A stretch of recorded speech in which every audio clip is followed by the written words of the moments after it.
अस्सलाम वालेकुम। अज मैं अपनी किताब बिरखा मच मचाया विचों पहली कहानी तवीत तुहाडे सामने पेश करनी आ। मैं भागां वाली सां तां ही मेरे जम्मण ते मेरे माँ प्यो शगन मनाया ते हाय हाय पाण वालियां नूं मुबारकां देणियां पईयां। इत्थों तिकर कि वड्डी बेबे ने भी रब दी रहमत नूं अख भर के धक्केबाज हौका भर के कबूलिया। फिर होरे किस तरह मैं बेबे दी अख दा तारा बन गई। बेबे दी झोली दी निग मैनू हवावां विच उडाण वाली पींग ते सुख दे सुफनियां नाल उन्निया रंगला आलना लगन लग पई। मुहब्बत उस वेले भी अपना एहसास करा दिंदी है जदों तुसीं उहदे मानी भी नहीं जाणदे। बेबे दी अखां विच मैनू वेख के जिहड़ी बत्ती बलदी वो हयाती च मेरे लिए चानण करदी सी। खाण पीण दी कोई शै घर विच आंदी ते वो मेरे लिए सराणे हेठ लुका रखदी।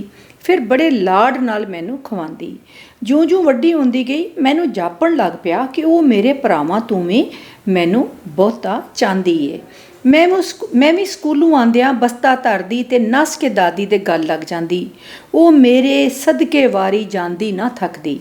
मेरा मत्था चुमदी, खिलरे वाल सिद्धे करदी, 100 तरह मेरे लाड लडांदी।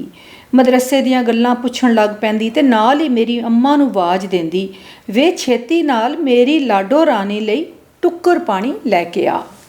कई वारी मेरी अम्मा खिंच के आखदी, मुंडे भी ते थक्के भुखे आंदे ने, मासी तुसीं उन्हां लई परेशान नहीं हुंदे। बेबे हस के आखदी, वो बाहरों ढेर गंद बला खा आउंदे ने, मेरी धी ते राणी है, राणी दी सेवा नहीं करनी तूं। अम्मा लाड़ ते गुस्से दे रले मिले जज्बे नाल घराखी वट के रसोई जा वड़दी। घर विच दादी दा बहु रोब दाब होण कारण मेरा भी चंगा टैका सी।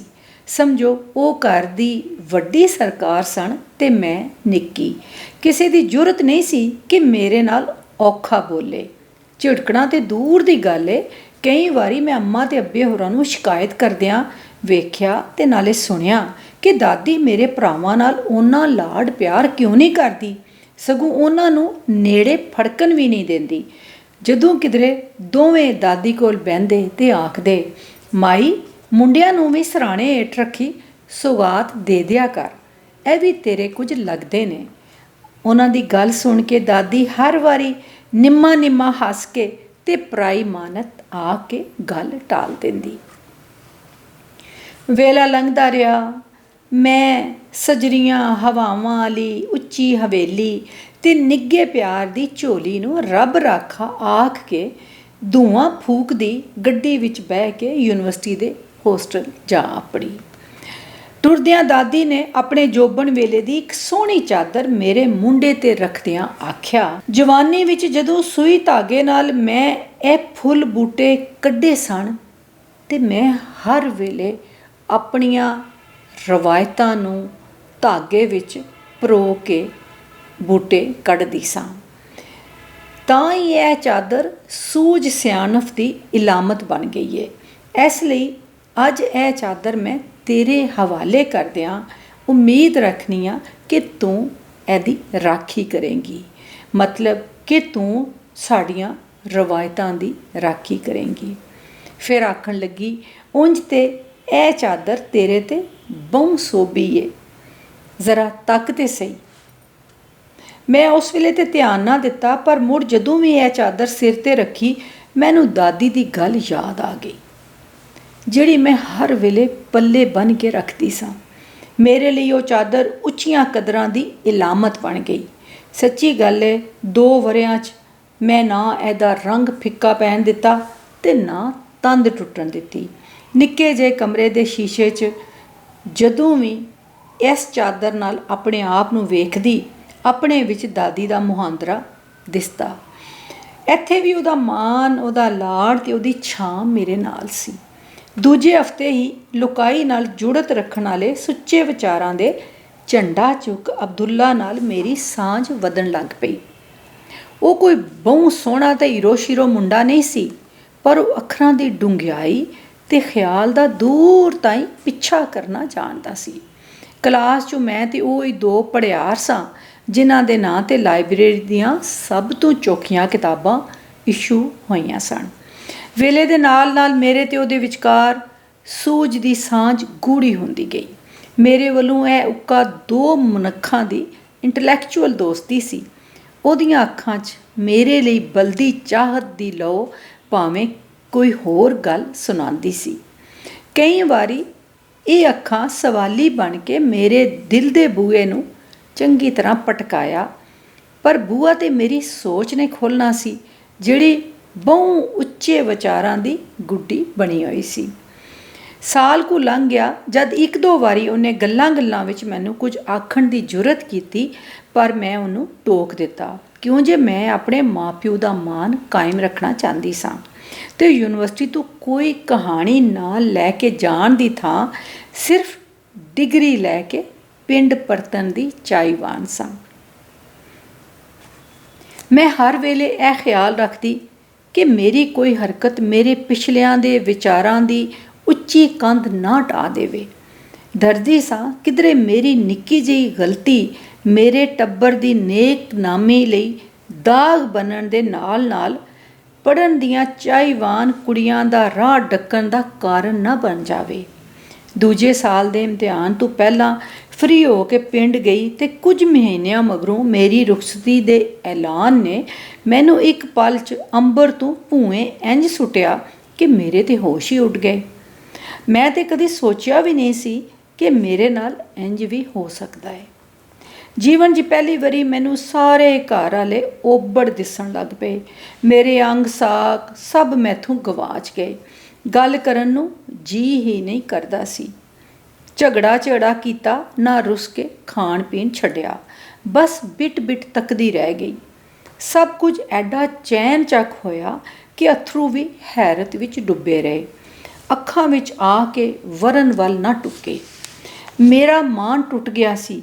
ਮਾਨ ਟੁੱਟ ਜਾਏ ਤੇ ਲੜਨਾ, ਰੋਣਾ ਤੇ ਰੁੱਸਣਾ ਕਾਹਦਾ। ਮੁੰਡੇ ਦੀ ਫੋਟੋ ਦੀ ਥਾਂ ਇੱਕ ਨਿਕਾਹਨਾਮਾ ਮੇਰੇ ਹੱਥ ਫੜਾਇਆ ਗਿਆ, ਜਿਹਦੇ 'ਤੇ ਮੇਰਾ ਨਾਂ ਹੀ ਲਿਖਿਆ ਹੋਇਆ ਸੀ। ਇਹ ਸਮਝਣ 'ਚ ਮੈਨੂੰ ਇੱਕ ਝੱਟ ਨਾ ਲੱਗਾ ਕਿ ਇਸ ਕਾਗਜ਼ 'ਤੇ ਕੱਚੀ ਉਮਰ ਦੇ ਬਾਲ ਦੀ ਲਿਖਾਈ ਏ। ਹੋਰੇ ਕਦੋਂ ਤੇ ਕਿਸ ਉਮਰੇ ਮੈਨੂੰ ਆਪਣਾ ਨਾਂ ਲਿਖਣ ਲਈ ਆਖਿਆ ਗਿਆ, ਜਿਹਨੂੰ ਦਸਤਖਤ ਤੇ ਇਕਰਾਰਨਾਮਾ ਸਮਝ ਲਿਆ ਗਿਆ। ਮੈਨੂੰ ਉੱਕਾ ਯਾਦ ਨਹੀਂ ਸੀ। ਦੂਜੇ ਦਸਤਖਤ ਮੇਰੀ ਫੁੱਫੀ ਦੇ ਮੁੰਡੇ ਦੇ ਸਨ, ਜਿਹੜੀ ਇੰਗਲੈਂਡ ਰਹਿੰਦੀ ਸੀ ਅਤੇ 2-3 ਵਰ੍ਹਿਆਂ ਮਗਰੋਂ 15 ਕੁ ਦਿਨਾਂ ਲਈ ਪਿੰਡ ਫੇਰਾ ਪਾਉਂਦੀ। ਆਲ ਦੁਆਲ ਦੇ ਸਾਕਾਂ ਨੂੰ ਉੱਥੇ ਦੀਆਂ ਝੂਠੀਆਂ ਸੱਚੀਆਂ ਕਹਾਣੀਆਂ ਅਤੇ ਤਸਵੀਰਾਂ ਵਿਖਾ ਕੇ ਆਕੜ ਫਿਰਦੀ। ਮੈਂ ਇੱਕ ਵਾਰੀ ਮਾਹੌਲ ਕਰਦਿਆਂ ਆਖਿਆ, ਫੁੱਫੀ ਤੁਸੀਂ ਤਾਂ ਇੰਝ ਗੱਲਾਂ ਕਰਦੇ ਹੋ ਜਿਵੇਂ ਮਲਕਾ ਬਰਤਾਨੀਆ ਤੋਂ ਬਾਅਦ ਤੁਹਾਡਾ ਹੀ ਰਾਜ ਹੈ ਉੱਥੇ। ਜਵਾਬ 'ਚ ਉਹਨੇ ਮੇਰੀ ਕੰਨ 'ਤੇ ਵਾਹਵਾ ਪੀਟੀ ਚਪੇੜ ਮਾਰ ਕੇ ਆਖਿਆ, ਤੈਨੂੰ ਕੀ ਪਤਾ, ਉੱਥੇ ਦੀਆਂ ਤੇ ਸੜਕਾਂ ਵੀ ਮਾਨ ਨਹੀਂ।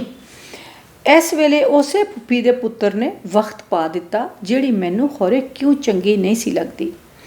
ਦਾਦੀ ਨੇ ਮੇਰੇ ਸਿਰ 'ਤੇ ਇੰਝ ਪੀਡਾ ਹੱਥ ਰੱਖਿਆ ਜਿਵੇਂ ਮੇਰੀਆਂ ਉਖੜੀਆਂ ਸੋਚਾਂ ਨੂੰ ਪੱਧਰਾ ਕਰ ਰਹੀ ਹੋਵੇ। ਨਰਮੀ ਦੀ ਥਾਂ ਦਬਾਅ ਨਾਲ ਮੇਰਾ ਸਾਹ ਘੁੱਟਣ ਲੱਗ ਪਿਆ ਅਤੇ ਮੈਂ ਪਰਾਂ ਹੋ ਕੇ ਖਲੋ ਗਈ। ਨੇਕ ਧੀਆਂ ਨਿਕਾਹ ਦਾ ਮਾਣ ਰੱਖਦੀਆਂ ਨੇ, ਆਸ਼ਾ ਵੱਲੋਂ ਤੱਕ ਲੈ, ਉਸ ਮੇਰੇ ਵੱਲ ਵੇਖਦਿਆਂ ਆਖਿਆ। ਮੈਂ ਮਾਈ ਆਸ਼ਾ ਵੱਲੋਂ ਕੀ ਤੱਕਦੀ। ਦਾਦੀ ਦੇ ਮੁਖ 'ਤੇ ਅੱਖਾਂ ਵਿੱਚ ਉਹ ਨਿੱਘ ਲੱਭਣ ਲਈ ਕਿੰਨਾ ਚਿਰ ਉਹਦੇ ਵੱਲ ਵੇਖਦੀ ਰਹੀ, ਪਰ ਇਹ ਤਾਂ ਕੋਈ ਹੋਰ ਹੀ ਬੁੱਢੀ ਸੀ। ਉਹ ਨਹੀਂ ਸੀ ਜਿਹੜੀ ਮੇਰਾ ਮੁਖ ਪੜ੍ਹ ਲੈਂਦੀ ਸੀ, ਮੇਰੇ ਦਿਲ ਵਿੱਚ ਝਾਤ ਪਾ ਕੇ ਸਭ ਕੁਝ ਜਾਣ ਲੈਂਦੀ ਸੀ। ਮੇਰੇ ਕੁਝ ਨੋਟਸ ਹੋਸਟਲ 'ਚ ਰਹਿ ਗਏ ਸਨ, ਫਿਰ ਰੋਲ ਨੰਬਰ ਅਤੇ ਡੇਟ ਸ਼ੀਟ ਵੀ ਲੈਣੀ ਸੀ। ਇਸ ਲਈ ਮੈਂ 2 ਦਿਹਾੜਿਆਂ ਲਈ ਲਾਹੌਰ ਆ ਗਈ ਅਤੇ ਆਉਂਦਿਆਂ ਹੀ ਅਬਦੁੱਲਾ ਨੂੰ ਫੋਨ ਕੀਤਾ। ਅਸੀਂ ਬੜਾ ਚਿਰ ਕੰਟੀਨ 'ਤੇ ਬੈਠੇ ਰਹੇ। ਅੱਜ ਪਹਿਲੀ ਵਾਰੀ ਉਹ ਮੈਨੂੰ ਸਾਰੇ ਜੱਗ ਤੋਂ ਵੱਖਰਾ ਅਤੇ ਆਪਣਾ ਲੱਗਾ। ਦੂਜੇ ਦਿਨ ਲਾਰੀ ਅੱਡੇ 'ਤੇ ਉਹਨੇ ਮੈਨੂੰ ਇੱਕ ਲਿਫਾਫਾ ਦਿੱਤਾ। ਮੈਂ ਲਿਫਾਫੇ ਨਾਲ ਉਹਦੀਆਂ ਅੱਖਾਂ 'ਚ ਲੁਕਿਆ ਸਵਾਲ ਵੀ ਸੰਭਾਲਿਆ ਅਤੇ ਪਿੰਡ ਜਾਣ ਵਾਲੀ ਲਾਰੀ ਵਿੱਚ ਪੈ ਗਈ। ਆਉਂਦਿਆਂ ਹੀ ਦਾਦੀ ਦੀ ਕੰਨੀ ਕੱਢ ਦਿੱਤਾ ਕਿ ਮੈਂ ਇਹ ਵਿਆਹ ਨਹੀਂ ਕਰਾਂਗੀ। ਉਹਨੇ ਲੱਖ ਮੱਤਾਂ ਦਿੱਤੀਆਂ, ਇੱਥੋਂ ਤੀਕਰ ਕਿ ਮਿੰਨਤਾਂ ਵੀ ਕੀਤੀਆਂ। ਪਿਆਰ ਤੇ ਖਫਗੀ ਨਾਲ ਨਾ ਕਰਨ ਦਾ ਕਾਰਨ ਪੁੱਛਿਆ, ਮੁੰਡੇ ਵਿੱਚ ਕੋਈ ਐਬ ਦੱਸਣ ਨੂੰ ਆਖਿਆ, ਪਰ ਮੈਂ ਕੁਝ ਨਾ ਬੋਲੀ। ਅਖੀਰ ਫਿਰ ਉਸ ਮਾਈ ਆਸ਼ਾ ਦੀ ਮਿਸਾਲ ਦਿੱਤੀ ਤੇ ਆਖਿਆ, ਔਰਤ ਉਹ ਹੁੰਦੀ ਏ ਜਿਹੜੀ ਨਿਭਾਣਾ ਜਾਣਦੀ ਏ। ਮੈਂ ਚੁੱਪ ਵੱਟ ਲਈ। ਮੇਰੇ ਤੇ ਪਹਿਲੀ ਵਾਰ ਰਾਜ਼ ਖੁੱਲ੍ਹਿਆ ਕਿ ਜਿਹੜੇ ਲੋਕ ਘੱਟ ਬੋਲਦੇ ਨੇ ਜਾਂ ਉੱਕਾ ਹੀ ਬੋਲਣਾ ਨਹੀਂ ਚਾਹੁੰਦੇ, ਉਹ ਘੱਟ ਬੋਲਣ ਦੀ ਗੁੜਤੀ ਲੈ ਕੇ ਨਹੀਂ ਆਉਂਦੇ। ਕੋਈ ਨਾ ਕੋਈ ਹਿਰਖ ਜਾਂ ਨਾਮੁਰਾਦੀ ਉਹਨਾਂ ਦੀ ਜੀਭ ਨੂੰ ਜੰਦਰੇ ਲਾ ਕੇ ਉਹਨਾਂ ਨੂੰ ਚੁੱਪ ਵੱਟਣ 'ਤੇ ਮਜਬੂਰ ਕਰ ਦਿੰਦੀ ਏ। ਮਾਈ ਆਸ਼ਾ ਵੀ ਇੱਕ ਅਜਿਹਾ ਹੀ ਕਿਰਦਾਰ ਸੀ ਜਿਹਦੇ ਮਨ ਵਿੱਚ ਝਾਤੀ ਪਾਉਣ ਲਈ ਮੇਰੀਆਂ ਸੋਚਾਂ ਬੜਾ ਚਿਰ ਟਾਮਕ ਟੋਈਆਂ ਮਾਰਦੀਆਂ ਰਹੀਆਂ। ਸੂਝ ਸਿਆਣਪ ਵਾਲੇ ਵਡਕਿਆਂ ਦੇ ਮਿੱਥੇ ਵਿਚਾਰਾਂ ਦੀਆਂ ਪੱਕੀਆਂ ਕੰਧਾਂ ਨੂੰ ਟੱਕਰਾਂ ਮਾਰ ਮਾਰ ਕੇ ਜ਼ਖਮੀ ਹੁੰਦੀਆਂ ਰਹੀਆਂ, ਪਰ ਗੱਲ ਦਾ ਸਿਰਾ ਮੇਰੇ ਹੱਥ ਨਾ ਆਇਆ। ਸਾਡੇ ਘਰ ਦੇ ਸਾਹਮਣੇ ਹੀ ਉਹਨਾਂ ਦਾ ਘਰ ਸੀ। ਇੱਕ ਲਾਈਨ 'ਚ 6 ਕਮਰੇ ਅਤੇ ਉਹਨਾਂ ਦੇ ਅੱਗੇ ਵਰਾਂਡਾ, ਮੁੜ ਅੱਗੇ ਵੱਡਾ ਸਾਰਾ ਵਿਹੜਾ, ਇੱਕ ਨੁੱਕਰ ਵਿੱਚ ਡਿਉਢੀ, ਨਾਲ ਮੱਝਾਂ ਅਤੇ ਦਾਂਦਾਂ ਲਈ ਇੱਕ ਹੋਰ ਵਰਾਂਡਾ ਜਿਹਦਾ ਮੁਹਾੜ ਘਰ ਵੱਲ ਸੀ, ਅਤੇ ਸਿਆਲ ਆਉਂਦਿਆਂ ਹੀ ਉਹਦੇ ਅੱਗੇ ਸਰੂਟ ਦੇ ਪੂਲੇ ਰੱਖ ਕੇ ਨਿੱਘਾ ਕਮਰਾ ਬਣਾ ਲਿਆ ਜਾਂਦਾ ਸੀ। ਪਿੰਡਾਂ ਵਿੱਚ ਡਿਉਢੀ ਦੇ ਬੂਹੇ ਢੋ ਕੇ ਰੱਖਣ ਦਾ ਰਿਵਾਜ਼ ਨਹੀਂ ਹੁੰਦਾ, ਅਤੇ ਨਾ ਹੀ ਘਰਾਂ ਦੇ ਬਾਹਰ ਘੰਟੀਆਂ ਲੱਗੀਆਂ ਹੁੰਦੀਆਂ ਨੇ। ਲੋਕ ਇੱਕ ਦੂਜੇ ਦੇ ਘਰ ਆਉਂਦੇ ਰਹਿੰਦੇ ਨੇ, ਸਗੋਂ ਬਿਨਾਂ ਪੁੱਛੇ ਦੱਸੇ ਵਰਤਣ ਵਾਲੀਆਂ ਨਿੱਕੀਆਂ ਮੋਟੀਆਂ ਸ਼ੈਵਾਂ ਲੈ ਜਾਂਦੇ ਅਤੇ ਕੰਮ ਮੁਕਾ ਕੇ ਰੱਖ ਜਾਂਦੇ ਨੇ। ਮੈਂ ਵੀ ਦਿਹਾੜ 'ਚ ਕਈ ਵਾਰੀ ਮਾਈ ਆਸ਼ਾ ਨੂੰ ਵੇਖਦੀ ਸਾਂ। ਸਵੇਲੇ ਦੁੱਧ ਰਿੜਕਦਿਆਂ, ਛਾਹ ਵੇਲੇ ਗੋਹੇ ਦਾ ਟੋਕਰਾ ਸਿਰ 'ਤੇ ਚੁੱਕਿਆ ਪੈਲੀਆਂ ਵੱਲ ਜਾਂਦਿਆਂ, ਦੁਪਹਿਰੀ ਘਾਹ ਦੀ ਪੰਡ ਲੈ ਕੇ ਆਉਂਦਿਆਂ, ਦੀਗਰ ਵੇਲੇ ਖੂਹ ਤੋਂ ਪੱਠਿਆਂ ਦਾ ਪੂਲਾ ਚੁੱਕ ਕੇ ਲਿਆਉਂਦਿਆਂ ਅਤੇ ਸ਼ਾਮੀ ਕੋਠੇ ਦੇ ਤੰਦੂਰ 'ਤੇ ਰੋਟੀਆਂ ਲਾਉਂਦਿਆਂ। ਮਾਈ ਆਸ਼ਾ ਹਮੇਸ਼ਾ ਮੇਰੇ ਲਈ ਇੱਕ ਬੁਝਾਰਤ ਬਣੀ ਰਹੀ। ਮੱਤ ਸ਼ਊਰ ਆਉਣ ਮਗਰੋਂ ਇਹ ਬੁਝਾਰਤ ਹੋਰ ਤਿੱਖੀ ਹੁੰਦੀ ਗਈ ਅਤੇ ਇਹਦੀਆਂ ਪਰਤਾਂ ਵੱਧਦੀਆਂ ਗਈਆਂ। ਇਹ ਆਖਿਆ ਜਾਵੇ ਤੇ ਕੂੜ ਨਹੀਂ ਹੋਵੇਗਾ ਜੇ ਮਾਈ ਰੱਜ ਕੇ ਸੋਹਣੀ ਸੀ। ਮੈਦੇ ਵਰਗਾ ਰੰਗ, ਸੋਹਣੇ ਤਿੱਖੇ ਨੈਣ ਨਕਸ਼, ਪਤਲਾ ਲੱਕ, ਜੁੱਸਾ ਬਾਂਕਾ, ਕੱਦ ਉੱਚਾ, ਵਾਲ ਲੰਮੇ ਅਤੇ ਕਾਲੀਆਂ ਅੱਖਾਂ ਜਿਨ੍ਹਾਂ 'ਚ ਝਾਤੀ ਪਾ ਕੇ ਉਹਨਾਂ ਬਾਰੇ ਕੁਝ ਆਖਣਾ ਬਹੁ ਔਖਾ, ਕਿਉਂ ਜੇ ਉਹ ਆਪਣੇ ਕੰਮ ਨਾਲ ਕੰਮ ਰੱਖਦੀ ਅਤੇ ਘੱਟ ਕਿਸੇ ਵੱਲ ਤੱਕਦੀ ਸੀ। ਮੈਨੂੰ ਯਾਦ ਹੈ 8-10 ਸਾਲ ਦੀ ਉਮਰੇ ਇੱਕ ਵਾਰੀ ਦਾਦੀ ਨੇ ਦੱਸਿਆ, ਜੇ ਵੰਡ ਵੇਲੇ ਲਾਲਾ ਸਰਦਾਰ ਜਿਹੜਾ ਵੱਡਾ ਥਾਣੇਦਾਰ ਲੱਗਿਆ ਹੋਇਆ ਸੀ, ਉਹ ਇੱਕ ਕੁੜੀ ਨੂੰ ਆਪਣੇ ਘਰ ਲੈ ਆਇਆ। ਪਿੰਡ ਵਿੱਚ ਕੁਝ ਐਡੀ ਪੁੱਛ ਦੱਸ ਵੀ ਨਾ ਹੋਈ ਅਤੇ ਮੁੜ ਉਹਨੇ ਉਹਦੇ ਨਾਲ ਨਿਕਾਹ ਕਰ ਲਿਆ। ਉਸ ਵੇਲੇ ਲਾਲੇ ਸਰਦਾਰ ਦੀ ਉਮਰ 45 ਵਰ੍ਹੇ ਅਤੇ ਕੁੜੀ ਦੀ ਉਮਰ ਮਰ ਕੇ 18-19 ਵਰ੍ਹੇ ਹੋਵੇਗੀ, ਜਦ ਕਿ ਪਹਿਲੀ ਜ਼ਨਾਨੀ 'ਚੋਂ ਲਾਲੇ ਦੀਆਂ 4 ਕੁੜੀਆਂ ਸਨ। ਵੱਡੀਆਂ 2 ਵਿਆਹੀਆਂ ਅਤੇ ਨਿੱਕੀਆਂ ਦੀ ਗੱਲ ਪੱਕੀ ਹੋਈ ਸੀ। ਬਾਬਾ ਸਰਦਾਰ ਵੀ ਵਾਹਵਾ ਸੋਹਣਾ ਸੀ ਅਤੇ ਤੋਰੇ ਵਾਲਾ ਬੰਦਾ ਸੀ। ਮਾਈ ਆਸ਼ਾ 'ਚੋਂ ਵੀ ਰੱਬ ਨੇ ਉਹਨੂੰ 4 ਪੁੱਤਰ ਅਤੇ 2 ਧੀਆਂ ਦਿੱਤੀਆਂ। ਦੋਵੇਂ ਜ਼ਨਾਨੀਆਂ ਇੱਕੋ ਘਰ 'ਚ ਰਹਿੰਦੀਆਂ ਸਨ।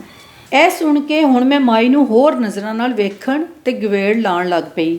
ਮਾਈ ਤੇ ਮੈਨੂੰ ਸਭ ਦੁਨੀਆ ਨਾਲੋਂ ਵੱਖਰੀ ਲੱਗਣ ਲੱਗ ਪਈ ਸੀ। ਉਹਦਾ ਵਿਹਾਰ, ਪਹਿਨਾਵਾ, ਗੱਲਬਾਤ ਅਤੇ ਮਿਜ਼ਾਜ ਪਿੰਡ ਦੀਆਂ ਬਾਕੀ ਬੁੱਢੀਆਂ ਨਾਲ ਉੱਕਾ ਨਹੀਂ ਸੀ ਰਲਦਾ। ਉਹ ਇੱਕ ਵੱਖਰੀ, ਔਖੀ ਅਤੇ ਓਪਰੀ ਜ਼ਨਾਨੀ ਜਾਂ ਹੋਰੇ ਜ਼ਨਾਨੀ ਦੇ ਰੂਪ ਵਿੱਚ ਕੋਈ ਹੋਰ ਮਖਲੂਕ ਸੀ। ਜਿਵੇਂ ਪਿੰਡਾਂ 'ਚ ਜਵਾਨ ਅਤੇ ਬੁੱਢੀਆਂ ਕੰਮ ਕਾਜ ਕਰਦਿਆਂ ਭੋਛਣ ਗੁੱਤ ਨਾਲ ਵਲ ਕੇ ਰੱਖਦੀਆਂ ਨੇ, ਪਰ ਮੈਂ ਕਦੇ ਮਾਈ ਆਸ਼ਾ ਨੂੰ ਵੱਡੀ ਚਾਦਰ ਤੋਂ ਬਗੈਰ ਨਹੀਂ ਸੀ ਤੱਕਿਆ। ਮਾਈ ਆਸ਼ਾ ਪਰਦੇ ਦਾ ਬਹੁ ਖਿਆਲ ਰੱਖਦੀ। ਉਹ ਨਮਾਜ਼ ਪੜ੍ਹਦੀ ਅਤੇ ਰੋਜ਼ੇ ਵੀ ਰੱਖਦੀ। ਲੱਗਦਾ ਸੀ ਉਹ ਇੱਥੇ ਦੀ ਹੀ ਜੰਮਪਲ ਹੋਵੇ, ਕਿਉਂ ਜੇ ਉਹਨੇ ਕਦੇ ਆਪਣੇ ਮਾਂ-ਪਿਓ, ਭੈਣਾਂ ਭਰਾਵਾਂ ਜਾਂ ਗਰਾਂ ਦੀ ਗੱਲ ਦੱਸੀ, ਨਾ ਹੀ ਕੋਈ ਹੋਰ ਜ਼ਿਕਰ ਛੇੜਿਆ। ਬੇਬੇ, ਇਹ ਮਾਈ ਆਸ਼ਾ ਆਪਣੇ ਪਿਛਲਿਆਂ ਨੂੰ ਯਾਦ ਕਿਉਂ ਨਹੀਂ ਕਰਦੀ? ਇੱਕ ਦਿਹਾੜੇ ਮੈਂ ਦਾਦੀ ਕੋਲੋਂ ਪੁੱਛਿਆ। ਖੌਰੇ ਉਹਦਾ ਕੋਈ ਨਾ ਹੋਵੇ। ਬੇਬੇ ਨੇ ਝੱਟ ਗੱਲ ਮੁਕਾ ਦਿੱਤੀ ਅਤੇ ਮੇਰੀ ਸੋਚ ਵਿੱਚ ਤਰਕੱਲੇ ਖਾਂਦੀ ਕਹਾਣੀ ਹੋਰ ਉਲਝ ਗਈ। ਬਾਬਾ ਸਰਦਾਰ ਰਿਟਾਇਰਮੈਂਟ ਮਗਰੋਂ ਛੇਤੀ ਮਰ ਗਿਆ। ਮਾਈ ਆਸ਼ਾ ਦੇ ਬੱਚੇ ਜਵਾਨ ਹੋ ਗਏ ਤੇ ਵਿਆਹੇ ਵੀ ਗਏ। ਉਹ ਦਾਦੀ ਤੇ ਨਾਨੀ ਬਣ ਗਈ, ਪਰ ਉਹਦੀ ਮਤਾਨਤ ਤੇ ਹਯਾਤੀਕਰਨ 'ਚ ਕੋਈ ਫਰਕ ਨਾ ਆਇਆ। ਕੰਮਾਂ ਕਾਜਾਂ 'ਚ ਰੁੱਝੀ ਰਹਿੰਦੀ ਜਾਂ ਇਬਾਦਤ ਕਰਦੀ। ਹਰ ਵੇਲੇ ਉਹਦੇ ਬੁੱਲ ਕੰਬਦੇ ਰਹਿੰਦੇ। ਕੁਝ ਲੋਕ ਆਖਦੇ ਉਹ ਆਪਣੇ ਆਪ ਨਾਲ ਗੱਲਾਂ ਕਰਦੀ ਰਹਿੰਦੀ ਏ। ਹੋਰੇ ਆਇਤਾਂ ਜਾਂ ਦਰੂਦ ਪੜ੍ਹਦੀ ਹੋਵੇ। ਜ਼ਰਾ ਖਟਕਾ ਹੁੰਦਾ ਤੇ ਕਾਲੀ ਡੋਰੀ ਵਿੱਚ ਬੱਧੇ ਤਵੀਤ ਤੇ ਹੱਥ ਰੱਖ ਲੈਂਦੀ, ਜਿਵੇਂ ਉਹਦੇ 'ਚ ਉਹਦੀ ਜਾਨ ਹੋਵੇ ਜਾਂ ਅੰਦਰ ਲੁਕੇ ਹੀਰੇ ਮੋਤੀ ਗਵਾਚਣ ਦਾ ਖੌਫ। ਹੋਰੇ ਕਿਉਂ ਮਾਈ ਦੇ ਬਾਲਪਨ, ਜਵਾਨੀ, ਬਾਬੇ ਸਰਦਾਰ ਨਾਲ ਵਿਆਹ ਬਾਰੇ ਕੁਝ ਸਵਾਲ ਹਰ ਵੇਲੇ ਮੇਰੇ ਮਨ 'ਚ ਦੁੱਖ ਦੀ ਧੂਣੀ ਕਿਉਂ ਧੁਕਾਈ ਰੱਖਦੇ ਸਨ। ਭਲਾ ਮੇਰਾ ਮਾਈ ਦੇ ਪਿਛੋਕੜ ਨਾਲ ਕੀ ਲੈਣਾ ਦੇਣਾ, ਪਰ ਉਹਦੇ ਵਿਚਾਰ ਪਤਾ ਕਰਨ ਦਾ ਜਨੂੰਨ ਮੈਨੂੰ ਇਹ ਗੱਲ ਭੁੱਲਣ ਨਾ ਦਿੰਦਾ। ਹੋਰੇ ਕਿਹੜੀ ਗੰਢ ਸੀ ਜਿਹੜੀ ਮੇਰੇ ਹੱਥੋਂ ਖੁੱਲ੍ਹਣੀ ਸੀ, ਪਰ ਮੈਨੂੰ ਮੌਕਾ ਹੀ ਨਹੀਂ ਸੀ ਲੱਭ ਰਿਹਾ। ਕਾਲਜ ਤੇ ਯੂਨੀਵਰਸਿਟੀ ਤੀਕਰ ਮੈਂ ਨਿੱਕੀ ਜਾਂ ਵੱਡੀ ਤੇ ਜਦ ਵੀ ਪਿੰਡ ਜਾਂਦੀ, ਕਿਸੇ ਬਹਾਨੇ ਮਾਈ ਆਸ਼ਾ ਦੇ ਘਰ ਜਾ ਪੜਦੀ। ਉਹਦੇ ਰੋਹਬ ਤੇ ਤਬੀਅਤ ਦੀ ਸਖਤੀ ਵੇਖ ਕੇ ਵੀ ਮੈਂ ਉਹਦੇ ਪਿਛੋਕੜ ਦੀ ਗੱਲ ਜ਼ਰੂਰ ਛੇੜਦੀ, ਪਰ ਹਰ ਵਾਰੀ ਮਾਈ ਘਰਾਖੀ ਤੱਕ ਕੇ ਮੈਨੂੰ ਚੁੱਪ ਕਰਾ ਦਿੰਦੀ, ਜਦ ਕਿ ਮੇਰੀ ਅੰਮਾ ਮੈਨੂੰ ਇੰਜ ਕਰਨ ਤੋਂ ਠਾਕਦੀ ਤੇ ਆਖਦੀ, ਮੂਰਖੇ, ਨੇਕ ਲੋਕਾਂ ਤੋਂ ਪੁਰਾਣੀਆਂ ਗੱਲਾਂ ਪੁੱਛ ਕੇ ਉਹਨਾਂ ਨੂੰ ਦੁਖੀ ਨਹੀਂ ਕਰਨਾ ਚਾਹੀਦਾ। ਇੱਕ ਵਾਰੀ ਮੈਂ ਮਾਈ ਆਸ਼ਾ ਦੇ ਘਰ ਗਈ ਤੇ ਬਗੈਰ ਪੁੱਛੇ ਉਹਦੀ ਮੰਜੀ ਦੇ ਦੌਣਾ ਵਾਲੇ ਪਾਸੇ ਬਹਿ ਗਈ। ਸਲਾਮ ਕੀਤਾ। ਮਾਈ ਮੇਰੇ ਸਲਾਮ ਦਾ ਜਵਾਬ ਹੀ ਨਾ ਦਿੱਤਾ, ਪਰ ਮੈਂ ਢੀਠ ਬਣ ਕੇ ਬੈਠੀ ਰਹੀ। ਉਹਦੀ ਨਿੱਕੀ ਦੋਤਰੀ ਆਸੀਆ ਮੇਰੀ ਨਿੱਕਿਆਂ ਹੁੰਦਿਆਂ ਦੀ ਸੱਖੀ ਸੀ, ਉਹ ਵੀ ਉੱਥੇ ਹੀ ਬੈਠੀ ਹੋਈ ਸੀ। ਮੈਂ ਉੱਠ ਕੇ ਚੌਂਤਰੇ ਵਿੱਚ ਆਸੀਆ ਤੇ ਉਹਦੀ ਮਾਂ ਕੋਲ ਜਾ ਬੈਠੀ ਤੇ ਗਿਲਾ ਕਰਦਿਆਂ ਆਖਿਆ, ਦਾਦੀ ਮੇਰੇ ਸਲਾਮ ਦਾ ਜਵਾਬ ਹੀ ਨਹੀਂ ਦਿੱਤਾ। ਆਸੀਆ ਹਿਰਖ ਨਾਲ ਬੋਲੀ, ਨਾਨੀ ਹੁਣ ਉੱਕਾ ਚੁੱਪ ਵੱਟ ਲਈਏ, ਪਹਿਲਾਂ ਕਿਹੜਾ ਬਹੁਤਾ ਬੋਲਦੀ ਸੀ। ਮੈਂ ਆਖਿਆ, ਫੇਰ ਵੀ ਕੰਮ ਦੀ ਗੱਲ ਤੇ ਕਰਦੀ ਸੀ। ਆਸੀਆ ਦੀ ਅੰਮਾ ਸਮੀਨਾ ਬੇਧਿਆਨੀ ਵਿੱਚ ਬੋਲੀ, ਫੁੱਫੀ ਸਮੀਨਾ, ਇੱਕ ਗੱਲ ਦੱਸ, ਤੁਹਾਡੀ ਅੰਮਾ ਦਾ ਸਲੂਕ ਤੁਹਾਡੇ ਨਾਲ ਵੀ ਇੰਝ ਹੀ ਏ ਜਿਵੇਂ ਬਾਕੀ ਲੋਕਾਂ ਨਾਲ? ਮੈਂ ਆਸੀਆ ਦੀ ਮਾਂ ਤੋਂ ਪੁੱਛਿਆ। ਹੋਰੇ ਬਾਕੀ ਲੋਕਾਂ ਤੋਂ ਵੀ ਭੈੜਾ, ਉਹਨੇ ਮੱਥੇ ਤੇ ਵੱਟ ਪਾਉਂਦਿਆਂ ਆਖਿਆ। ਉਹ ਕੁਝ ਚਿਰ ਚੁੱਪ ਰਹੀ, ਫਿਰ ਬੋਲੀ, ਬਾਕੀ ਲੋਕਾਂ ਨੂੰ ਉਹਦੀ ਹਯਾਤੀ ਨਾਲ ਐਡਾ ਵਾਸਤਾ ਨਾ ਹੋਵੇ, ਪਰ ਸਾਡੀ ਤੇ ਉਹ ਮਾਂ ਏ। ਉਹਨੇ ਸਾਨੂੰ ਜੰਮਿਆ ਏ, ਛਾਤੀ ਦਾ ਦੁੱਧ ਪਿਆ ਕੇ ਵੱਡਾ ਕੀਤਾ ਏ, ਪਰ ਕਦੀ ਸਾਨੂੰ ਘੁੱਟ ਕੇ ਆਪਣੇ ਸੀਨੇ ਨਾਲ ਲਾਇਆ ਨਾ ਲਾਡ ਕੀਤਾ। ਪਾਲਣ ਪੋਸਣ ਵਿੱਚ ਕੋਈ ਕਮੀ ਨਾ ਰਹਿਣ ਦਿੱਤੀ, ਪਰ ਚਾਹ ਕਰਨਾ ਭੁੱਲ ਗਈ। ਉਹ ਚੁੱਪ ਕਰ ਗਈ, ਫਿਰ ਬੋਲ ਪਈ, ਸਾਡੀਆਂ ਸਭ ਲੋੜਾਂ ਪੂਰੀਆਂ ਕੀਤੀਆਂ, ਪਰ ਸਾਨੂੰ ਕਦੀ ਆਪਣੇ ਦਿਲ ਦੇ ਵਿਹੜੇ ਲੈ ਕੇ ਹੀ ਨਹੀਂ ਗਈ। ਨਾ ਸਧਰਾਂ ਦਿਆਂ ਖਿਡੌਣਿਆਂ ਨਾਲ ਖੇਡਣ ਦਿੱਤਾ। ਰੋਟੀ ਟੁੱਕਰ, ਸਕੂਲ ਆਉਣ ਜਾਣ, ਸੌਣ ਜਾਗਣ ਦਾ ਚੰਗਾ ਖਿਆਲ ਰੱਖਿਆ। ਵਿਆਹ ਕੀਤੇ, ਦੋਤਰ ਪੋਤਰ ਜੰਮਣ 'ਤੇ ਵੀ ਸਾਰੀਆਂ ਰਸਮਾਂ ਨਿਭਾਈਆਂ, ਪਰ ਕਿਸੇ ਖਾਸ ਫਰਜ਼ ਕਾਰਨ, ਮੁਹੱਬਤ ਪਾਰੂ ਨਹੀਂ। ਹੋਰੇ ਉਹ ਲਾਡ ਕਰਨਾ ਜਾਣਦੇ ਹੀ ਨਾ ਹੋਵੇ। ਕੁਝ ਲੋਕਾਂ ਦੀ ਤਬੀਅਤ ਹੀ ਇੰਜ ਦੀ ਹੁੰਦੀ ਏ। ਮੈਂ ਆਖਿਆ, ਨਹੀਂ, ਇਹ ਗੱਲ ਨਹੀਂ। ਹੋਰੇ ਕਿੰਜ ਦਾ ਫਾਸਲਾ ਸਾਡੇ ਵਿਚਕਾਰ ਹਮੇਸ਼ ਖਲੋਤਾ ਰਿਹਾ। ਫੁੱਫੀ ਸਮੀਨਾ ਨੇ ਹੌਕਾ ਭਰਦਿਆਂ ਆਖਿਆ। ਫਿਰ ਆਖਣ ਲੱਗੀ, ਮੈਨੂੰ ਤੇ ਉਹ ਇੱਕ ਜੀਵਤ ਬੀਬੀ ਦੀ ਥਾਂ ਇੱਕ ਮਸ਼ੀਨ ਲੱਗਦੀ ਰਹੀ। ਹੋਰੇ ਰੱਬ ਵੱਲੋਂ ਇੰਜ ਦੀ ਹੋਵੇ। ਨਿੱਕਿਆਂ ਹੁੰਦਿਆਂ ਤੋਂ ਲੈ ਕੇ ਜਵਾਨੀ ਤੀਕਰ ਅਸੀਂ ਕੋਈ ਸ਼ੈ ਮੰਗਦੇ ਜਾਂ ਕਿਸੇ ਸ਼ੈ ਦੀ ਫਰਮਾਇਸ਼ ਕਰਦੇ ਵੀ ਝੱਕਦੇ ਰਹੇ। ਸੱਚੀ ਗੱਲ ਤੇ ਇਹ ਹੈ ਕਿ ਸਾਨੂੰ ਅੰਮਾ ਦੇ ਨੇੜੇ ਹੋਣ ਤੋਂ ਵੀ ਡਰ ਲੱਗਦਾ ਰਿਹਾ। ਮੈਂ ਹੈਰਾਨੀ ਨਾਲ ਉਹਦੇ ਅੱਖਰ ਦੁਹਰਾਏ। ਆਹੋ, ਇਹ ਆਖ ਕੇ ਉਹ ਚੁੱਪ ਕਰ ਗਈ। ਮੈਨੂੰ ਲੱਗਾ ਉਹਦੀ ਆਵਾਜ਼ ਭਿੱਜ ਗਈ ਏ ਤੇ ਅੰਦਰੋਂ ਅੰਦਰੀ ਅੱਥਰਾਂ ਦਾ ਹੜ ਡੱਕਣ ਦਾ ਚਾਰਾ ਕਰਦੀ ਕਰਦੀ ਕਿਧਰੇ ਗਵਾਚ ਗਈ ਏ। ਝੱਟ ਬਾਅਦ ਬੋਲੀ, ਮਾਂ ਨੇ ਸਭ ਨੂੰ ਆਪਣੇ ਤੋਂ ਦੁਰਾਡੇ ਹੀ ਰੱਖਿਆ। ਮੇਰੇ ਪਿਓ ਨਾਲ ਵੀ ਉਹਦਾ ਕੁਝ ਇਹੋ ਜਿਹਾ ਹੀ ਸਲੂਕ ਸੀ। ਮੈਂ ਕਦੇ ਵੀ ਉਹਨੂੰ ਹੱਸਦਿਆਂ, ਸ਼ਰਮਾਉਂਦਿਆਂ ਜਾਂ ਲੜਦਿਆਂ ਨਹੀਂ ਤੱਕਿਆ। ਥੋੜ੍ਹੇ ਚਿਰ ਵਿੱਚ ਮੈਂ ਜਿੰਨੇ ਸਵਾਲ ਪੁੱਛ ਸਕਦੀ ਸਾਂ ਪੁੱਛੇ। ਕਈਆਂ ਦੇ ਜਵਾਬ ਹੈਰਤਾਂ 'ਚ ਪਾ ਗਏ ਤੇ ਕਈ ਸਵਾਲ ਚੁੰਨੀ 'ਚ ਵੱਧਦੇ ਰਹੇ ਤੇ ਮੈਂ ਘਰ ਆ ਗਈ। ਫਿਰ ਮੈਂ ਰੋਜ਼ ਉਹਨਾਂ ਦੇ ਘਰ ਜਾਣਾ ਸ਼ੁਰੂ ਕਰ ਦਿੱਤਾ, ਪਰ ਗੱਲ ਅੱਗੇ ਨਾ ਵਧੀ। ਨਾ ਮੈਂ ਉਹਨਾਂ ਨੂੰ ਖੋਤਰ ਸਕੀ, ਨਾ ਉਹਨਾਂ ਨੇੜੇ ਲੱਗਣ ਦਿੱਤਾ। ਮੈਂ ਅੱਕ ਕੇ ਜਾਣਾ ਛੱਡ ਦਿੱਤਾ। 2 ਹਫ਼ਤਿਆਂ ਮਗਰੋਂ ਸ਼ਾਮ ਵੇਲੇ ਰੌਲਾ ਪੈ ਗਿਆ, ਮਾਈ ਆਸ਼ਾ ਨੂੰ ਲਕਵਾ ਹੋ ਗਿਆ ਏ, ਖੌਰੇ ਫਾਲਜ ਪੈ ਗਿਆ ਏ, ਕਿਉਂ ਜੇ ਮੂੰਹ ਡਿੰਗਾ ਹੋ ਗਿਆ ਸੀ। ਗਲੀ 'ਚ ਆਉਂਦੇ ਜਾਂਦੇ ਲੋਕ ਕੂਕੀ ਜਾ ਰਹੇ ਸਨ। ਸਾਡੇ ਘਰ ਵਾਲੇ ਤੇ ਮੈਂ ਵੀ ਦੌੜਦੇ ਗਏ। ਸਾਡੇ ਬੈਠਿਆਂ ਡਾਕਟਰ ਆਇਆ ਤੇ ਉਹਨੇ ਦੱਸਿਆ ਕੰਮ ਮੁੱਕ ਗਿਆ ਏ, ਮਾਈ ਹੋਰੀ ਅਖੀਰੀ ਸਾਹ ਲੈ ਰਹੇ ਨੇ। ਉਹਦੇ ਧੀਆਂ ਪੁੱਤਰਾਂ ਸਣੇ ਉੱਥੇ ਖਲੋਤੇ ਸਭ ਲੋਕੀ ਕਲਮਾ ਪੜੋ ਆਖ ਰਹੇ ਸਨ। ਮਾਈ ਆਸ਼ਾ ਨੇ ਮੰਜੀ ਦੇ ਆਲ ਦੁਆਲੇ ਖਲੋਤੇ ਲੋਕਾਂ ਦੀਆਂ ਅੱਖਾਂ 'ਚ ਅੱਖਾਂ ਪਾ ਕੇ ਉੱਚੀ ਆਵਾਜ਼ ਵਿੱਚ ਜੋ ਅੱਖਰ ਬੋਲੇ, ਉਹ ਸੁਣ ਕੇ ਸਭ ਨੂੰ ਸੱਪ ਸੁੰਘ ਗਿਆ। ਸਾਰੇ ਇੱਕ ਦੂਜੇ ਨੂੰ ਬਿੱਟਰ ਤੱਕਣ ਲੱਗ ਪਏ। ਉਹਦੇ ਪੁੱਤਰ ਧੀਆਂ ਜਵਾਈ ਸ਼ਰਮ ਨਾਲ ਮੂੰਹ ਛੁਪਾਉਣ ਲੱਗ ਪਏ। ਕੁਝ ਚਿਰ ਮਗਰੋਂ ਕੋਈ ਬੋਲਿਆ, ਮਾਈ ਹੋਰਾਂ ਦੀ ਯਾਦਾਸ਼ਤ ਮੁੱਕ ਗਈ ਸੀ, ਇਸ ਲਈ ਕਲਮਾ ਯਾਦ ਨਹੀਂ ਰਿਹਾ। ਪਰ ਸਭ ਵੱਡੇ ਵਡੇਰੇ ਜਾਣਦੇ ਸਨ ਕਿ ਗੱਲ ਇਹ ਨਹੀਂ। ਉਹ ਅੱਖਾਂ ਵਿੱਚ ਸਵਾਲ ਜਵਾਬ ਕਰਦੇ ਖੌਰੇ ਕੀ ਲੁਕਾ ਰਹੇ ਸਨ। ਮੈਂ ਵਿਚਲੀ ਗੱਲ ਸਮਝਣ ਲਈ ਬੜੇ ਪਾਪੜ ਵੇਲੇ, ਪਰ ਕੁਝ ਨਾ ਪੱਲੇ ਪਿਆ। ਆਖਰ ਮਾਈ ਮਰ ਗਈ, ਕਫਨ ਦਫਨ ਹੋਇਆ, ਰੋਟੀ ਟੁੱਕਰ ਪੱਕਿਆ, ਖਤਮ ਆਖਿਆ ਗਿਆ, ਪਰ ਜਾਣ ਵਾਲੀ ਸਾਰੇ ਪਿੰਡ ਨੂੰ ਹੈਰਾਨ ਕਰ ਗਈ। ਹੋਰੇ ਪਿੰਡ ਵਾਲੇ ਉਹਦੀ ਯਾਦਾਸ਼ਤ ਦੀ ਗੱਲ 'ਤੇ ਯਕੀਨ ਕਰਕੇ ਭੁੱਲ ਭੁਲਾ ਗਏ ਹੋਵਣ, ਪਰ ਮੈਂ ਹੋਰ ਔਖੀ ਹੋ ਗਈ। ਨਵਾਉਣ ਵਾਲੀ ਮਾਸੀ ਸਕੀਨਾ, ਮੇਰੇ ਜ਼ਿਹਨ ਵਿੱਚ 200 ਵਾਟ ਦਾ ਬਲਬ ਬਲਣ ਲੱਗ ਪਿਆ। ਮੈਂ ਅਗਲੇ ਦਿਨ ਹੀ ਮਾਸੀ ਸਕੀਨਾ ਦੇ ਘਰ ਜਾ ਆਪੜੀ। ਸਕੀਨਾ ਦਾ ਸਾਰੇ ਪਿੰਡ ਵਿੱਚ ਬਹੁ ਆਦਰ ਸੀ। ਜਦੋਂ ਵੀ ਕਿਸੇ ਬੀਬੀ ਦੀ ਮਰਗ ਹੁੰਦੀ ਤੇ ਉਹਨੂੰ ਅਖੀਰੀ ਗੁਸਲ ਸਕੀਨਾ ਹੀ ਦਿੰਦੀ। ਮਾਈ ਆਸ਼ਾ ਨੂੰ ਵੀ ਉਸੇ ਨੂੰ ਆਇਆ ਤੇ ਉਹਦੇ ਗਲ ਦਾ ਤਵੀਤ ਵੀ ਉਸੇ ਹੀ ਲਾਇਆ ਤੇ ਖੋਲਿਆ ਸੀ। ਉਹ ਮੈਨੂੰ ਆਪਣੇ ਘਰ ਵੇਖ ਕੇ ਖੁਸ਼ ਹੋ ਗਈ, ਪਰ ਜੋ ਮੈਂ ਪੁੱਛਦੀ ਸਾਂ ਉਹ ਦੱਸਦੀ ਨਹੀਂ ਸੀ। ਉਹਨਾਂ ਦਾ ਟੱਬਰ ਗੈਰ ਜ਼ਰਾਤ ਹੋਣ ਪਾਰੋਂ ਸਾਡਾ ਜ਼ਮੀਨਦਾਰਾਂ ਦਾ ਬਹੁ ਆਦਰ ਕਰਦੇ ਸਨ, ਪਰ ਮਾਸੀ ਸਕੀਨਾ ਆਪਣੇ ਚੰਗੇ ਵਿਹਾਰ ਕਾਰਨ ਸਾਰੇ ਪਿੰਡ ਵੱਲੋਂ ਵਡਿਆਈ ਜਾਂਦੀ ਸੀ। ਉਹ ਘਰ ਦੇ ਭੇਦਾਂ ਦੀ ਜਾਣੂ ਸੀ, ਸਭ ਦੇ ਦੁੱਖੜੇ ਸੁਣਦੀ, ਸਭ ਨੂੰ ਸਲਾਹਾਂ ਦਿੰਦੀ, ਪਰ ਕਿਸੇ ਦੀ ਗੱਲ ਕਿਸੇ ਹੋਰ ਨੂੰ ਨਾ ਦੱਸਦੀ। ਤਾਂ ਹੀ ਉਹ ਮੈਨੂੰ ਵੀ ਮਾਈ ਆਸ਼ਾ ਬਾਰੇ ਕੁਝ ਦੱਸਦਿਆਂ ਝੱਕ ਰਹੀ ਸੀ। ਖੈਰ ਵਾਹ ਤਰਲੇ ਪਾਣ ਮਗਰੋਂ ਉਹਨੇ ਰਾਜ਼ਦਾਰੀ ਦੀ ਸਹੁੰ ਲੈ ਕੇ ਮੈਨੂੰ ਮਾਈ ਦੇ ਗਲ ਦੇ ਤਵੀਤ 'ਚੋਂ ਨਿਕਲੀ ਇੱਕ ਫੋਟੋ ਵਿਖਾਈ, ਜਿਹਦੇ 'ਚ ਮਾਈ ਆਪਣੇ ਇੱਕ ਕਹਾਣੀ ਜਵਾਨ ਮੁੰਡੇ ਨਾਲ ਪੀਲਾ ਜੋੜਾ ਪਾ ਕੇ ਤੇ ਸੂਆ ਕਢਾਈ ਵਾਲਾ ਪੋਛਣ ਲੈ ਕੇ ਖਲੋਤੀ ਡਾਢੀ ਸੋਹਣੀ ਲੱਗ ਰਹੀ ਸੀ ਤੇ ਉਹਦਾ ਹਾਸਾ ਦਿਲ ਮੋਹ ਲੈਣ ਵਾਲਾ ਸੀ। ਮੈਂ ਘਰ ਆ ਕੇ ਐਵੇਂ ਦਾਦੀ ਨਾਲ ਮਾਈ ਆਸ਼ਾ ਦਾ ਜ਼ਿਕਰ ਛੇੜਦਿਆਂ ਆਖਿਆ, ਬੜੀ ਸਬਰ ਵਾਲੀ ਬੁੱਢੀ ਸੀ। ਚੌਂਤਰੇ 'ਚ ਹਾਂਡੀ ਪਕਾਉਂਦੀ ਅੰਮਾ ਨੇ ਮੈਨੂੰ ਘੂਰ ਕੇ ਵੇਖਿਆ।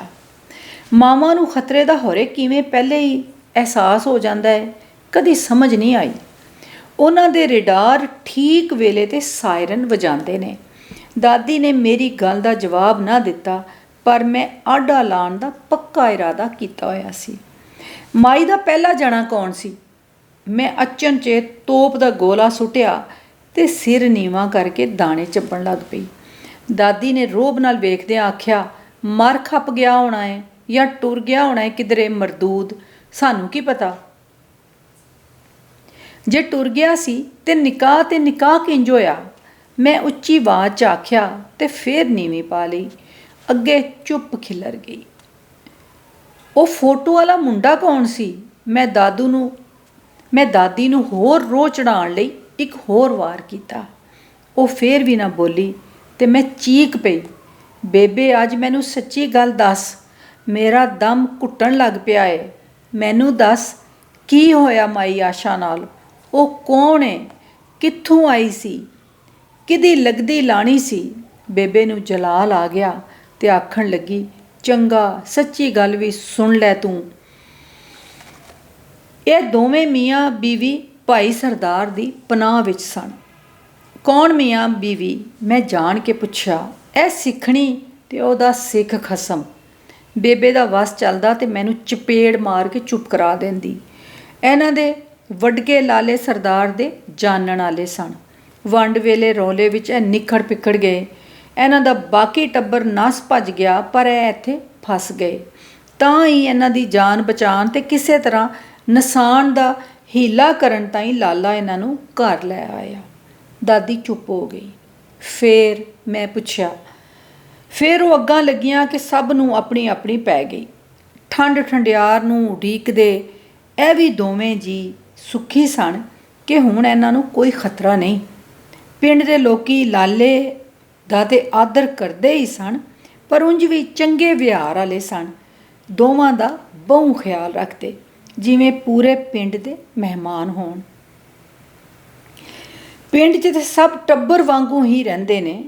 ਉਹ ਵੀ ਰਲ ਮਿਲ ਗਏ ਹੋਣੇ। ਮੈਂ ਪੁੱਛਿਆ, ਖੌਰੇ ਦਾਦੀ ਕਿਧਰੇ ਗਵਾਚ ਗਈ? ਪਹਿਲਾਂ ਤੇ ਬਹੁ ਉੱਚਾ ਬੋਲ ਰਹੀ ਸੀ, ਹੁਣ ਜਿਵੇਂ ਉਹਨੂੰ ਕੁਝ ਚੇਤੇ ਆ ਗਿਆ ਜਾਂ ਯਾਦ ਕਰਨ ਦਾ ਆਰ ਕਰ ਰਹੀ ਸੀ। ਕੁਝ ਚਿਰ ਮਗਰੋਂ ਬੋਲੀ, ਕੋਈ ਮਹੀਨਾ ਲੰਘਿਆ ਹੋਣਾ, ਭਾਬੀ ਜੀਵਾਂ ਸਾਡੇ ਵੱਲ ਆਈ ਤੇ ਰਾਜ਼ਦਾਰੀ ਨਾਲ ਮੈਨੂੰ ਆਖਣ ਲੱਗੀ, ਕੱਲ ਦੁਪਹਿਰੀ ਆਸ਼ਾ ਦਰੇ ਕੇ ਅਠਲੰਮੀ ਪਈ ਸੌਂ ਗਈ। ਮੈਂ ਬੂਹਾ ਢੋ ਕੇ ਗੁਆਂਢੀਆਂ ਵੱਲ ਸੇਵੀਆਂ ਵਟਣ ਟੁਰ ਗਈ। ਘਰ ਆਈ ਤੇ ਵੇਖਿਆ ਤੇਰਾ ਲਾਲਾ ਉਹਨੂੰ ਵੇਖੀ ਜਾ ਰਿਹਾ ਹੈ। ਉਸ ਵੇਲੇ ਮਰ ਜਾਣੀ ਆਸ਼ਾ ਬਹੁਤ ਸੋਹਣੀ ਲੱਗ ਰਹੀ ਸੀ। ਮੈਂ ਡਰ ਗਈ, ਜੇ ਕਿਸੇ ਵੇਖ ਲਿਆ ਤੇ ਕੀ ਆਖੇਗਾ। ਧੀਆਂ ਵਰਗੀ ਕੁੜੀ ਨੂੰ ਇੰਜ ਘੂਰ ਰਿਹਾ ਹੈ। ਇਸ ਲਈ ਮੈਂ ਖੰਗੂਰਾ ਮਾਰ ਕੇ ਉਹਨੂੰ ਹੋਸ਼ 'ਚ ਲਿਆਂਦਾ। ਉਸ ਦਿਹਾੜੇ ਤੇਰਾ ਲਾਲਾ ਕੋਈ ਹੋਰ ਹੀ ਬੰਦਾ ਲੱਗ ਰਿਹਾ ਸੀ। ਕਿਸੇ ਨਾਲ ਕੁਝ ਨਾ ਬੋਲਿਆ, ਚੁੱਪ ਚਪੀਤਾ ਲੰਮਾ ਪਿਆ ਰਿਹਾ। ਮੈਂ ਤੇ ਡਰ ਹੀ ਗਈ ਸਾਂ, ਖੌਰੇ ਨੂੰ ਕੀ ਹੋ ਗਿਆ ਏ? ਅੱਜ ਫਜਰੀ ਉੱਠ ਕੇ ਕਿਧਰੇ ਟੁਰ ਗਿਆ ਏ, ਖਾਧੇ ਪੀਤੇ ਬਗੈਰ। ਖੌਰੇ ਕਿੱਥੇ ਟੁਰ ਗਿਆ ਏ? ਭਾਬੀ ਜੀਵਾਂ ਦੱਸ ਕੇ ਟੁਰ ਗਈ। ਫੇਰ ਕੀ ਹੋਇਆ? ਮੈਂ ਪੁੱਛਿਆ। ਫੇਰ ਕੀ ਹੋਣਾ ਸੀ? ਦਾਦੀ ਨੇ ਹਾਂ ਭਰ ਕੇ ਆਖਿਆ। ਉਸ ਤੋਂ ਅਗਲੀ ਰਾਤੀ ਕਿਸੇ ਨੇ ਆਸ਼ਾ ਦੇ ਜਣੇ ਨੂੰ ਪੈਲੀਆਂ ਵਿੱਚ ਬੌਲ ਕਰਦਿਆਂ ਗੋਲੀ ਮਾਰ ਕੇ ਜਾਨੋਂ ਮਾਰ ਛੱਡਿਆ। 2-4 ਲੋਕਾਂ ਦੱਸਿਆ ਉਹ ਪੁਲਿਸ ਵਾਲੇ ਸੀ, ਪਰ ਲਾਲਾ ਸਰਦਾਰ ਨਾ ਮੰਨਿਆ। ਉਸ ਦੱਸਿਆ ਕੁਝ ਸਰ ਫਿਰੇ ਮੁਸਲਮਾਨ ਮੁੰਡੇ ਇਹ ਕੰਮ ਕਰਦੇ ਫਿਰਦੇ ਨੇ। ਬੇਬੇ ਹੌਕਾ ਭਰ ਕੇ ਲੰਮੀ ਪੈ ਗਈ, ਜਿਵੇਂ ਕਹਾਣੀ ਮੁੱਕ ਗਈ ਹੋਵੇ।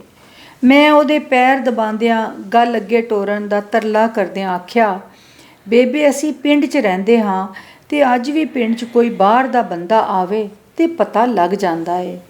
ਕਿਸੇ ਉਹਨਾਂ ਕਾਤਲਾਂ ਨੂੰ ਲੱਭਣ ਦਾ ਆਰ ਨਾ ਕੀਤਾ। ਖੌਰੇ ਬੇਬੇ ਨੇ ਫਿਰ ਗੱਲ ਮੁਕਾਉਣ ਦੀ ਕੀਤੀ, ਪਰ ਛੇਤੀ ਭਾਈ ਸਰਦਾਰ ਨੇ ਆਸ਼ਾ ਦੀ ਜਾਨ ਬਚਾਉਣ ਲਈ ਉਹਦੇ ਨਾਲ ਨਿਕਾਹ ਪੜਾ ਲਿਆ ਤੇ ਗੱਲ ਆਈ ਗਈ ਹੋ ਗਈ। ਲੋਕਾਂ ਵੀ ਬਹੁਤੀ ਪੁੱਛ ਪੜਤਾਲ ਨਾ ਕੀਤੀ। ਉਂਝ ਵੀ ਥਾਣੇਦਾਰ ਤੇ ਪਿੰਡ ਦਾ ਲੰਬੜਦਾਰ ਸੀ। ਮਾਈ ਦੋਵਾਂ ਕੰਮਾਂ ਤੇ ਕਿੰਜ ਮੰਨ ਗਈ। ਮੈਂ ਫਿਰ ਟੋਕਿਆ, ਕੀ ਮਤਲਬ? ਦਾਦੀ ਨੇ ਘੂਰ ਕੇ ਆਖਿਆ, ਬੇਬੇ ਉਹਨੇ ਇਨਕਾਰ ਕਿਉਂ ਨਾ ਕੀਤਾ? ਚੁੱਪ ਕਰਕੇ ਕਿਉਂ ਮੰਨ ਗਈ? ਮੇਰੀ ਆਵਾਜ਼ ਉੱਚੀ ਹੋ ਗਈ। ਖੌਰੇ ਅੰਦਰੋਂ ਮਰ ਰਹੀ ਸਾਂ ਤਾਂ ਉੱਚਾ ਬੋਲਣ ਲੱਗ ਪਈ ਸਾਂ। ਮੈਨੂੰ ਕੀ ਪਤਾ ਕਿਹਦੇ ਸਿਰ 'ਤੇ ਇਨਕਾਰ ਕਰਦੀ? ਦਾਦੀ ਨੇ ਝਿੜਕ ਕੇ ਆਖਿਆ। ਮੇਰਾ ਜੁੱਸਾ ਅੱਗ ਦਾ ਗੋਲਾ ਬਣ ਗਿਆ। ਮੈਨੂੰ ਕਿਆਮਤ ਦਾ ਮਤਲਬ ਪਤਾ ਲੱਗ ਗਿਆ। ਮੈਂ ਦੌੜ ਕੇ ਪਸਾਰ ਵਿੱਚ ਗਈ ਤੇ ਆਪਣੇ ਬੈਗ 'ਚੋਂ 2 ਕਾਗਜ਼ ਕੱਢੇ। ਉਸੇ ਤਰ੍ਹਾਂ ਦੌੜਦੀ ਬਾਹਰ ਆਈ ਤੇ ਸਭ ਦੀਆਂ ਅੱਖਾਂ 'ਚ ਅੱਖਾਂ ਪਾ ਕੇ ਪੂਰੀ ਨਫ਼ਰਤ ਨਾਲ ਨਿਕਾਹਨਾਮੇ ਦੇ ਟੋਟੇ ਟੋਟੇ ਕਰਕੇ ਵਿਹੜੇ ਵਿੱਚ ਖਿਲਾਰ ਦਿੱਤੇ। ਅਗਲੇ ਦਿਨ ਮੈਂ ਆਪਣੀ ਕਲਮ, ਆਪਣੀ ਮਰਜ਼ੀ ਤੇ ਆਪਣੀ ਲਿਖਾਈ ਵਿੱਚ ਖੁੱਲ੍ਹਾ ਦੇ ਕਾਗਜ਼ 'ਤੇ ਦਸਤਖਤ ਕਰਕੇ ਦਾਦੀ ਦੇ ਸਿਰਹਾਣੇ ਰੱਖਿਆ ਤੇ ਫੇਰ ਵੀ ਮੈਨੂੰ ਚੈਨ ਨਹੀਂ ਆ ਰਿਹਾ ਸੀ। ਇੰਜ ਲੱਗਾ ਜਿਵੇਂ ਮਾਈ ਆਸ਼ਾ ਦੇ ਸੀਨੇ ਵਿੱਚ ਡੱਕੀਆਂ ਚੀਕਾਂ ਮੇਰੇ ਮਨ ਵਿੱਚ ਵੜ ਗਈਆਂ ਨੇ। ਉਹਨਾਂ ਨੂੰ ਬਾਹਰ ਕਿਵੇਂ ਕੱਢਾਂ? ਫਿਰ ਮੈਂ ਟਾਈ ਮਾਰ ਕੇ ਰੋਵਣ ਤੇ ਦੁਹਾਈ ਪਾਉਣ ਲਈ ਉਸ ਕਬਰਸਤਾਨ ਵੱਲ ਦੌੜੀ ਜਿੱਥੇ ਉਹ ਦਫਨ ਸੀ। ਮੈਂ ਬੜਾ ਚਿਰ ਕਬਰ ਦੇ ਸਿਰਹਾਣੇ ਬੈਠੀ ਰਹੀ, ਪਰ ਮੇਰੇ ਅੱਥਰ ਨਾ ਨਿਕਲੇ। ਸਾਹ ਘੁੱਟਣ ਲੱਗ ਪਿਆ ਤੇ ਪਰਤ ਆਈ। ਉਸੇ ਰਾਤੀ ਮਾਈ ਆਸ਼ਾ ਮੇਰੇ ਸੁਪਨੇ 'ਚ ਆਈ ਤੇ ਉਹਨੇ ਦੱਸਿਆ ਕਿ ਕਬਰ 'ਤੇ ਉਹਦਾ ਨਾਮ ਨਾ ਲਿਖਿਆ ਜਾਵੇ ਤੇ ਨਾਲੇ ਉਹਦਾ ਤਵੀਤ ਵੀ ਦਫਨ ਕਰ ਦਿੱਤਾ ਜਾਵੇ। ਅਗਲੇ ਦਿਨ ਫੇਰ ਮੇਰੇ ਸੁਦਾਈ ਦਿਲ ਨੇ ਮੇਰਾ ਹੱਥ ਫੜ ਕੇ ਦਾਈ ਸਕੀਨਾ ਦੇ ਸਾਹਮਣੇ ਜਾ ਬਿਠਾਇਆ ਮੇਰੀ ਜ਼ਿੱਦ ਵੇਖਦਿਆਂ ਆਖਰ ਉਹਨੇ ਧਾਗੇ 'ਚ ਵਲਿਆ ਇੱਕ ਤਵੀਤ ਕੱਢ ਲਿਆਂਦਾ ਤੇ ਆਖਿਆ ਉਹ ਹਰ ਵੇਲੇ ਗਲ ਵਿੱਚ ਇਹ ਤਵੀਤ ਪਾਈ ਰੱਖਦੀ ਸੀ। ਮਤਲਬ ਉਹ ਹਰ ਵੇਲੇ ਆਪਣੇ ਪਹਿਲੇ ਜਣੇ ਨੂੰ ਯਾਦ ਕਰਦੀ ਸੀ ਤੇ ਉਹਦੇ ਕਤਲ ਨੇ ਉਹਨੂੰ ਵੀ ਅੰਦਰੋਂ ਮਾਰ ਛੱਡਿਆ ਸੀ। ਉਹ ਜਿੰਨਾ ਚਿਰ ਜੀਵਤ ਰਹੀ ਰੋਬੋਟ ਵਾਂਗ ਹਰਕਤ ਕਰਦੀ ਰਹੀ। ਇਸ ਲਈ ਨਾ ਉਹਨੂੰ ਬਾਲਾਂ ਨਾਲ ਪਿਆਰ ਹੋਇਆ ਨਾ ਘਰ-ਬਾਰ ਨਾਲ। ਇੱਕ ਦਿਹਾੜੀਦਾਰ ਵਾਂਗੂ ਲੱਗੀ ਰਹਿੰਦੀ ਸੀ। ਚਿੱਟੇ ਕੱਪੜੇ, ਚਿੱਟਾ ਰੰਗ, ਜਜ਼ਬਿਆਂ ਤੇ ਸਦਰਾਂ ਤੋਂ ਬੇਨਿਆਜ਼। ਸਾਰੇ ਮੰਜ਼ਰ ਮੇਰੇ ਆਲ ਦੁਆਲ ਖਿਲਰ ਗਏ। ਮੌਤ ਵੇਲੇ ਉਹਦੀਆਂ ਅੱਖਾਂ ਚਮਕ ਰਹੀਆਂ ਸਨ ਤੇ ਉਸ ਵੇਲੇ ਉਹ ਸੱਚ ਬੋਲਿਆ ਜੋ ਉਹਦੇ ਅੰਦਰ ਵਰ੍ਹਿਆਂ ਤੋਂ ਤਰੱਠਾ ਤੇ ਲੁਕਿਆ ਹੋਇਆ ਸੀ। ਮਤਲਬ ਉਹਨੂੰ ਕਦੀ ਆਪਣਾ ਪਿਛੋਕੜ ਭੁੱਲਿਆ ਹੀ ਨਹੀਂ ਸੀ। ਮੈਂ ਆਪਣੇ ਆਪ ਨਾਲ ਗੱਲਾਂ ਕਰਨ ਲੱਗ ਪਈ ਤੇ ਫੇਰ ਉਹਦੀਆਂ ਨਮਾਜ਼ਾਂ ਤੇ ਰੋਜ਼ੇ। ਮੈਂ ਮਰਦੀ ਆਵਾਜ਼ 'ਚ ਪੁੱਛਿਆ, ਕੀ ਪਤਾ ਕੀ ਪੜ੍ਹਦੀ ਸੀ? ਦਾਈ ਆਖਣ ਲੱਗੀ, ਕਦੀ ਬਾਬਾ ਗੁਰੂ ਨਾਨਕ ਦੇ ਡੇਰੇ 'ਤੇ ਗਈ ਸੀ? ਮੈਂ ਪੁੱਛਿਆ, ਆਹੋ ਇੱਕ ਵਾਰੀ ਗਈ ਸੀ ਤੇ ਆ ਕੇ ਕਈ ਦਿਨ ਰੋਂਦੀ ਰਹੀ। ਦਾਈ ਨੇ ਹਿਰਖ ਨਾਲ ਦੱਸਿਆ। ਤੁਹਾਡੇ ਸਾਹਮਣੇ? ਮੈਂ ਉਹਦੀਆਂ ਅੱਖਾਂ 'ਚ ਨਮੀ ਵੇਖਦਿਆਂ ਹੋਇਆਂ ਹੌਲੀ ਜਿਹੀ ਆਖਿਆ, ਨਹੀਂ। ਉਹ ਸਿਰ ਨੀਵਾਂ ਕਰਕੇ ਅੱਥਰੂ ਛੁਪਾਉਂਦਿਆਂ ਦੱਸਿਆ, ਇਹ ਸਾਰੇ ਲੋਕੀ ਸਭ ਕੁਝ ਜਾਣਦੇ ਸਨ ਪਰ ਕੀ ਕਰ ਸਕਦੇ ਸਨ? ਮੈਂ ਸੋਚਿਆ। ਕੁਝ ਚਿਰ ਡਾਢੀ ਚੁੱਪ ਖਿਲਰੀ ਰਹੀ। ਫਿਰ ਉਹ ਬੋਲੀ। ਉਹਦੀਆਂ ਅੱਖਾਂ ਸੁੱਜੀਆਂ ਰਹਿੰਦੀਆਂ ਸਨ। ਮਤਲਬ ਉਹ ਅੰਦਰੋਂ ਅੰਦਰੀ ਰੋਂਦੀ ਰਹਿੰਦੀ ਸੀ। ਤਵੀਤ ਤੂੰ ਕਿਉਂ ਰੱਖ ਲਿਆ? ਮੈਂ ਪੁੱਛਿਆ। ਜਿਸ ਵੇਲੇ ਉਹਨੇ ਮਰਦਿਆਂ ਵਾਹਿਗੁਰੂ ਦਾ ਨਾਅਰਾ ਲਾਇਆ ਤੇ ਸਭ ਘਾਬਰ ਗਏ ਸਨ। ਫੇਰ ਮੈਂ ਸੋਚਿਆ ਹੋਰ ਰੌਲਾ ਨਾ ਪਵੇ ਤੇ ਨਾਲੇ ਉਹਦੇ ਧੀਆਂ ਪੁੱਤਰਾਂ ਨੂੰ ਹੀਣਾ ਨਾ ਹੋਣਾ ਪਵੇ ਤਾਂ ਇਹ ਤਵੀਤ ਛੁਪਾ ਕੇ ਲੈ ਗਈ। ਮੈਂ ਮਾਸੀ ਦਾਈ ਨੂੰ ਮਨਾ ਕੇ ਤਵੀਤ ਚਾਦਰ 'ਚ ਲੁਕਾਇਆ ਤੇ ਅਸੀਂ ਦੋਵੇਂ ਉਹਦੀ ਕਬਰ 'ਤੇ ਅੱਪੜ ਗਈਆਂ। ਅਸਾਂ ਦੋਵਾਂ ਕਬਰ 'ਚ ਨਿੱਕਾ ਜਿਹਾ ਟੋਇਆ ਕੱਢਿਆ ਤੇ ਉੱਥੇ ਉਹ ਤਵੀਤ ਦੱਬ ਦਿੱਤਾ। ਮਾਈ ਆਸ਼ਾ ਦੀ ਆਤਮਾ ਹੋਰੇ ਰਾਜ਼ੀ ਹੋ ਗਈ ਹੋਵੇ, ਪਰ ਮੈਂ ਦਾਈ ਸਕੀਨਾ ਦੇ ਗਲ ਲੱਗ ਕੇ ਢਾਈ ਮਾਰ ਕੇ ਰੋਣ ਲੱਗ ਪਈ ਤੇ ਮੇਰੇ ਅਥਰੂ ਉਹਦੀ ਕਬਰ 'ਤੇ ਫੁੱਲ ਬੀਜਣ ਲੱਗ ਪਏ।